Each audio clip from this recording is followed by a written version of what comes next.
everyone, welcome to the mobility routine number 1 in your postpartum workout plan.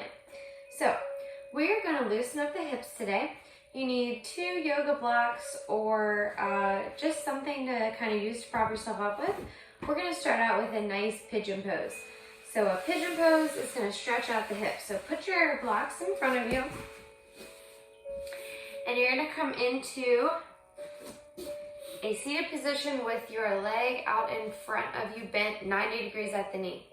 And you're going to use your blocks to kind of put your weight in your hands and sink down into the seated position with your back leg straight out behind you. So you want to sit nice and tall, and as you exhale, you can kind of lean into that stretch just a little bit more. I'm going to go ahead and face the side so you can see what this looks like. So I have my knee 90 degrees in the front, and then my hip is tucked under in the back, sinking down into the stretch. Now the reason why I have the blocks here is because without the blocks, people tend to cheat and kind of turn the hip out like this and even be all the way down here like this. So these are all great variations of this stretch, but if you really want to get the front hip, I recommend using the blocks and kind of sitting over top of your hips like this. And as you're here stretching, you want to think about sliding your hips back so that they're squared up.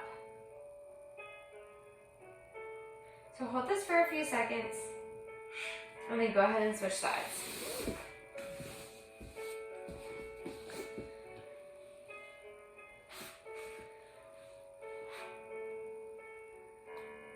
If you want to play around with it and kind of come down low and see what it feels like, maybe to change the angle of the front foot, maybe bring it in a little bit, you might be tight in different areas. So try a couple of different variations. Take about 3 more breaths here.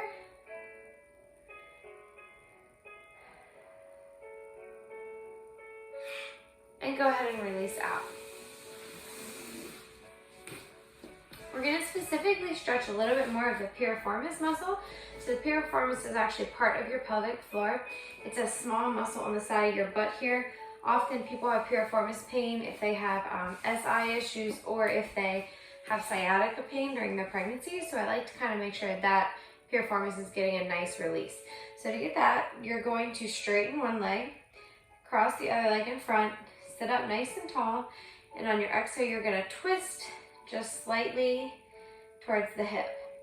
And as you stretch here, you want to make sure you're keeping your bent leg flat on the ground and you're keeping your hips in line, pulling that knee towards the opposite side of your chest. Switch sides. As you exhale, you can twist a little bit more. This also feels really nice to the mid-back to kind of loosen up here. Keep your sit bones flat on the floor and try not to let the one side of your hips creep up as you hug your leg tighter. Okay, now we're going to stretch the inside of our hips. So this is my favorite stretch of all time, hip internal rotator stretch. You're going to sit kind of like a cheerleader here with one leg behind you, one leg in front of you. And we're going to focus on stretching the deep muscles inside of the back leg. So as you sit here, you might immediately feel this if you're already tight. But if not, you're going to take this back foot and we're going to do a little contract release. So you're just going to push your foot down into the ground. And then you're going to release and kind of lean back with it. So contract. You might feel your inner thighs working a little bit, some deep, weird hip muscles in there. Those are called your hip rotators. And then you're going to release. Try to sink down into that stretch a little bit each time. And as you work through the range of motion, you can even lean back as you contract. Release, sink back even further. If you want to go a little bit deeper into the stretch, you can come down on your forearms, and you can even straighten this front leg. If you're not tight here, you might even be able to lay it all the way back on the ground, but here's good too. Ease out of that. Then we're going to make just a little bit more active. So you're going to go ahead and flex that foot, contract down, push into the floor, and release, lift the back leg up. So exhale. Inhale, try to lift that back heel up. Do about 3 to 5 reps here. Try not to lean too much as you lift the leg, but you might need to lean forward slightly just to get the foot off the floor, especially if you haven't done this before. And then you're gonna go ahead and switch legs. You might notice that one side is a little tighter than the other as you go through these stretches. So you're relaxing in between, contract. You might also feel it down the front of this back leg, the hip flexors and the quads might feel a little stretch here. So you're gonna make sure you're actively pushing and relaxing with each breath. Push down as you exhale. As you inhale, relax. Take a few more seconds here. Make sure you're relaxing tension in the rest of your body.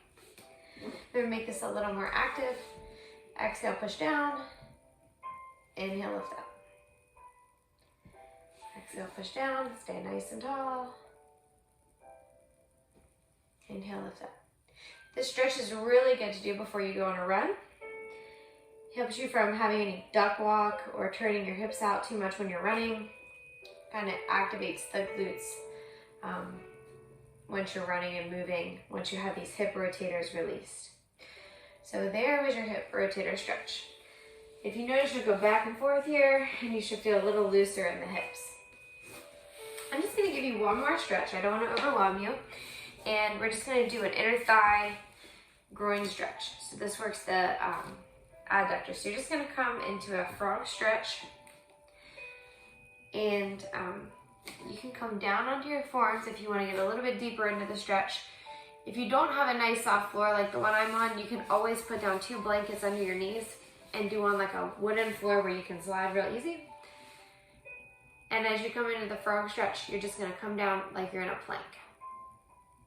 I'm gonna face the side so you can see me here. From here, if you want a little bit more out of the stretch, you can rock forward and back. So as you rock forward and back, you're probably gonna find somewhere where you feel the most tight. So for me, I feel it the most right here, so I'm just gonna hold and do about 3 to 5 breaths right where I feel that the most. You might feel kind of vulnerable in this stretch, especially if you have prolapse or anything like that. So if you feel kind of vulnerable here, or like you have too much pressure going down, you can always put a yoga block underneath, and then you can sit back into that yoga block, and it kind of takes some of that pressure out.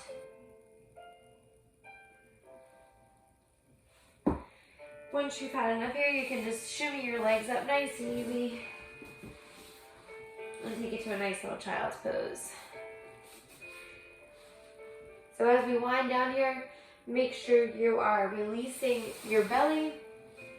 Give yourselves a nice deep rest, relaxing, letting everything go. And throughout your day-to-day, I just want you to think about if you're holding tension in your hips. So try to notice if just when you're sitting or standing, you feel clenching in your butt or your hips or anything like that. And I just want you to be aware of releasing your hips. Also be aware of if you're holding any tension in your stomach. Try to think about letting your stomach go periodically throughout the day.